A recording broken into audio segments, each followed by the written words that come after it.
अपने दोनों कानों को हाथ से दबाए चिल्ला रहा था, क्योंकि इस वक्त वो ऐसी जगह पर फंस गया है जिसके भयानक सपने उसकी नींद उड़ा दिया करते थे।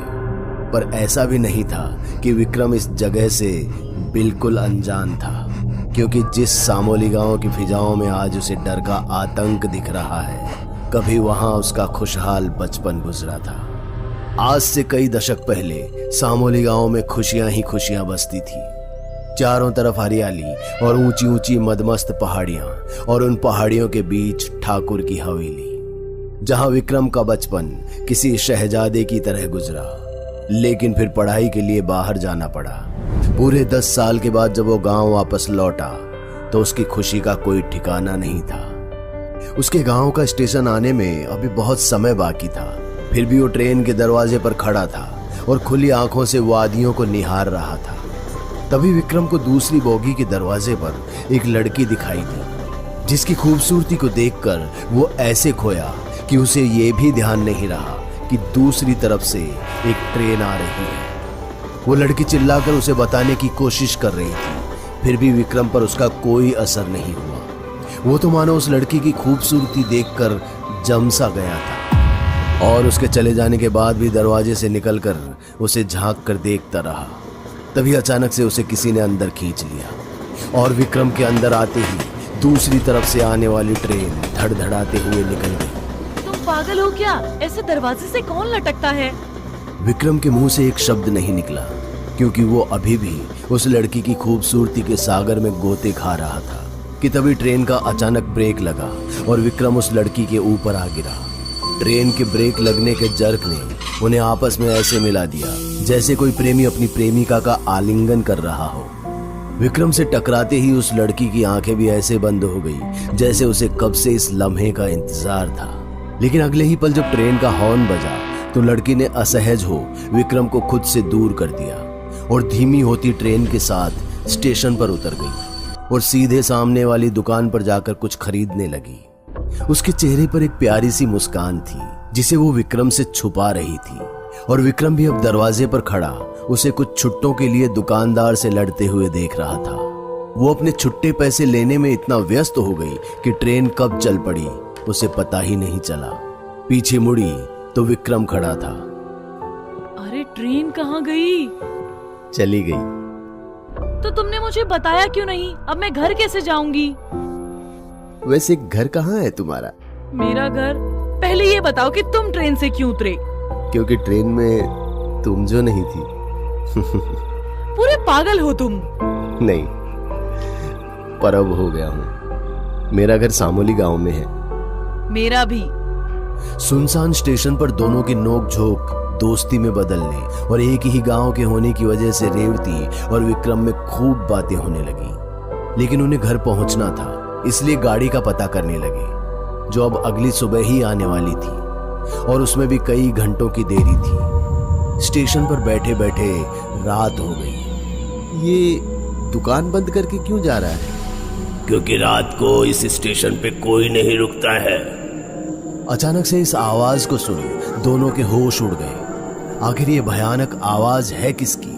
पीछे मुड़कर देखा तो स्टेशन मास्टर था, हाथ में लाल हरा झंडा लिए और दूसरे हाथ में इलेक्ट्रिक लैंप। उसका चेहरा ऐसे दागों से भरा कटा फटा था कि कोई उसे दिन में भी देखकर डर जाए। उसे देख विक्रम के मुंह से चीख निकलने ही वाली थी कि रेवती ने उसके हाथ को पकड़कर उसे शांत कर दिया। स्टेशन मास्टर की बातें सुन रेवती की भौहें सिकुड़ गई, और इस सर्द हालात में भी विक्रम के सर से पसीने टपकने लगे। स्टेशन मास्टर के जाते ही विक्रम ने कहा, रेवती, ये रूहानी ताकतें क्या होती है? भूत, पिशाच, आत्मा। रेवती के इतना कहते ही एक एक कर स्टेशन की सारी लाइट्स बंद हो गई और डर के मारे विक्रम की चीख निकल गई। रेवती, रेवती, ये लाइट्स क्यों बंद हो गई हैं? वो रूहानी ताकतें कहीं यहाँ तो नहीं आ गई? बच्चों की तरह डरना बंद करो विक्रम। पहाड़ों पर बिजली आती जाती रहती है। यार रेवती, तुम हंसना मत, लेकिन मुझे भूतों से बहुत डर लगता है। वो तो दिख रहा है, भाई डरो मत। मेरे जैसी पिशाचनी के रहते कोई भूत नहीं आ सकता तुम्हारे पास।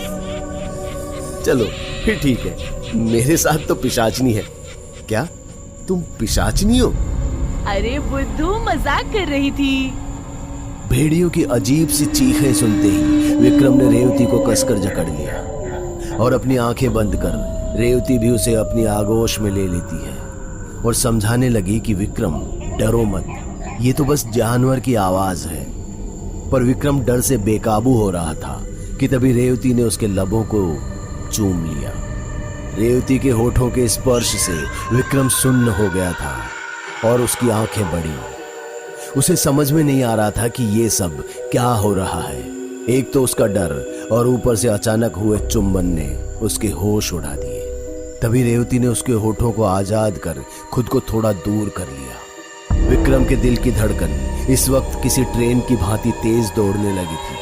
तभी रेवती उसे हाथों से पकड़ते हुए कमरे के भीतर ले गई और बेहद ही कामुक भरी नजरों से विक्रम को देखने लगी।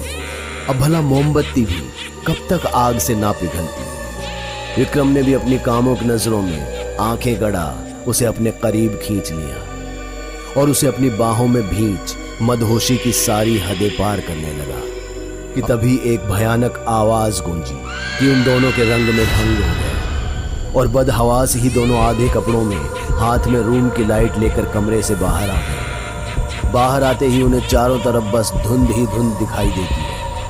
रेवती विक्रम के हाथों को पकड़ आगे बढ़ने लगती है। अब आवाजें सिर्फ भेड़िए की ही नहीं बल्कि किसी इंसान के चीखने की भी आ रही थी। ऐसा लग रहा था जैसे कोई किसी का मांस नोच कर खा रहा हो और वो इंसान दर्द से चीख रहा हो। चीख भी इतनी जोरदार थी कि जंगल से भरी पहाड़ियों में गूंज रही थी और ये सभी आवाजें स्टेशन के बाहर से आ रही थी। रेवती ने विक्रम का हाथ पकड़ा और कहा, विक्रम, मेरे हाथ को कस के पकड़े रहना। ये क्या हो रहा है रेवती? कौन चीख रहा है ऐसे? पता नहीं मुझे। सहमे कदमों के साथ दोनों स्टेशन से बाहर निकले ही थे कि इलाका इतना वीरान हो गया कि जैसे यहाँ किसी का आना जाना ही ना हो। विक्रम अब सिर्फ डर ही नहीं रहा था बल्कि उसे फिक्र भी हो रही थी। वो रेवती से कुछ कहने वाला ही था कि तभी धुंध भरे अंधेरे में से कोई उन दोनों के बीच से चीखता हुआ निकल गया, जिससे विक्रम का हाथ रेवती के हाथ से छूट गया। विक्रम का हाथ छूटते ही रेवती पागलों की तरह अपने आसपास देखने लगी, पर उसे कुछ भी दिखाई नहीं दिया। उसके चारों तरफ सिर्फ और सिर्फ मौत की धुंध पसरी हुई थी। तभी रेवती को उस धीमी रोशनी में कुछ दिखाई दिया। स्टेशन मास्टर की टोपी, जिसे देखते ही उसने उसे उठा लिया और सूंघने लगी। उसका चेहरा गुस्से से भर गया और आंखें लाल होकर दहक उठी। विक्रम,